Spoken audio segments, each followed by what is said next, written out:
This song was requested through the comment section, so if you have any song requests, feel free to leave them down below in the comment section, as well as leave a like on the video. That helps out the channel a lot, okay?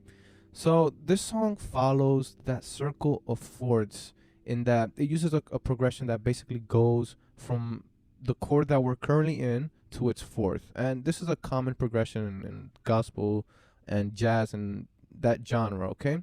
So let's start off on the first chord, which is the 1 chord, a C major 9, 13. And this voicing, the way that I'm playing it, it requires that our thumb plays 2 notes at a time, and then the rest of our fingers will also be occupied, okay?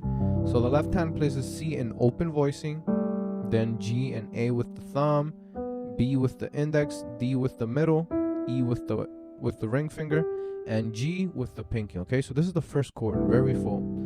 So we start here. Never would have made it. Now we start going into that progression that follows that cycle of fourths. It's 7, 3, 6, 2, 5, 1. It's a very common progression, but let's go through each of the chords slowly so that we get a better idea, okay?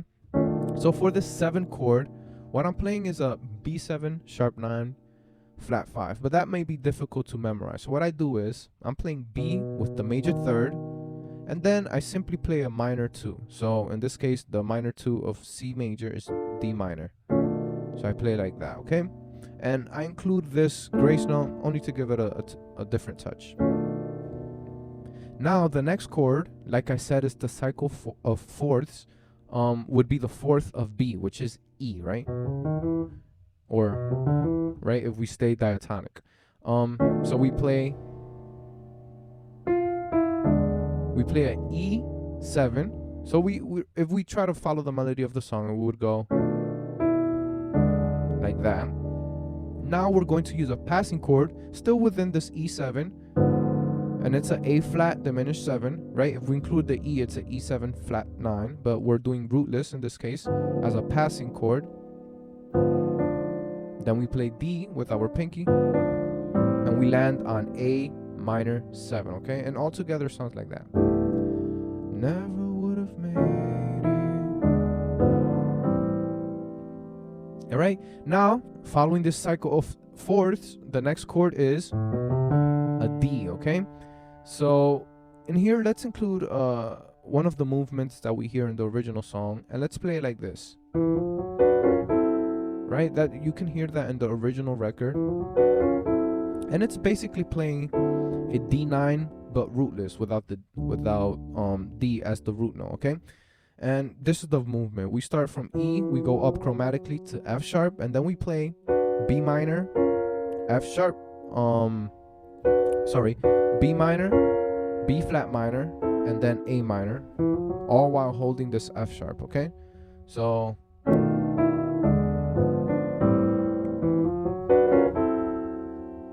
this is our D voicing. Then we go to the to the 4th, 1, 2, 3, 4, which is G. For G, we're playing a G minor 9, or we can play it this way. Now we resolve it to the 4th of G, which is C. We can do a C major 6, or if we do it like this, we can do a C7 flat 9. It's different ideas, different approaches to the same chord, okay? Now we finally land on the 4th of C, which is F, okay? And for F, we're using a similar voicing as that beginning chord, right? We started off here, C major 9, 13, but for F, we're doing an F major 9, 13, okay? Now all together sounds like this.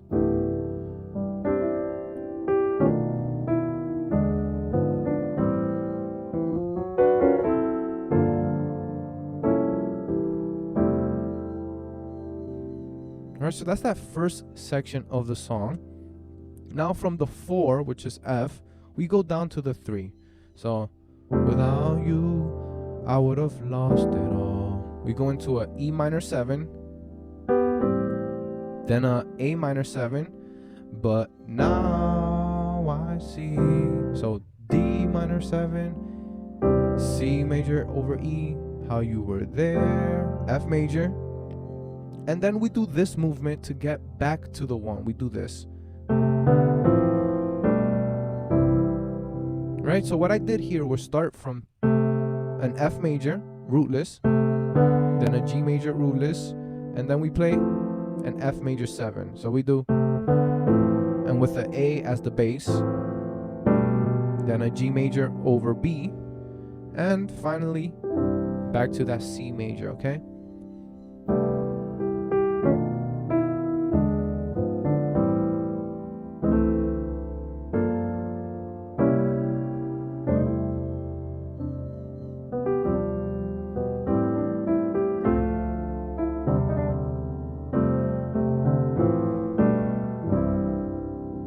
And now the rest of the song kind of resembles the same thing, except for a couple of chords on the 2. So in here it goes, I'm stronger, I'm wiser. But let's change some of these chords a little bit. Instead of repeating the same voicings, let's do something like this.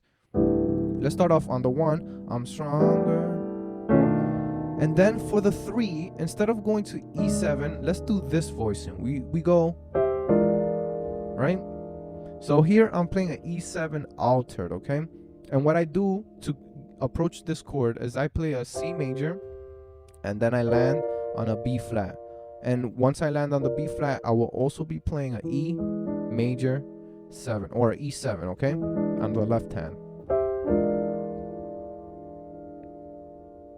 Now the next chord would be a 6, and we can do something like this. Right? A different approach to the same chord. And as you can see, I include this grace note right here to give it that different touch. So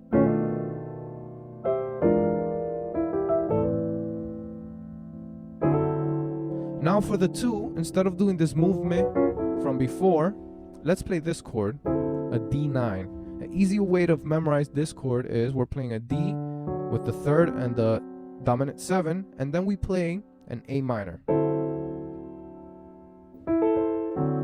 Okay? And then we're back to that G minor 7, then to the 1. In this case, I changed the voicing to a C9 13. And then for the 4, we play an F6 9. And this is where the chords start changing a little bit. Right? We're on F. We go to the down to the 3, to the 6, and then instead of going to a minor 2, we go to a major 2. And then to the 5, but the voicing for the 5 will be this. Right? It's sort of like we're playing an F minor over G, but it's voiced in this way. It's a G7 sus4 flat 9, okay?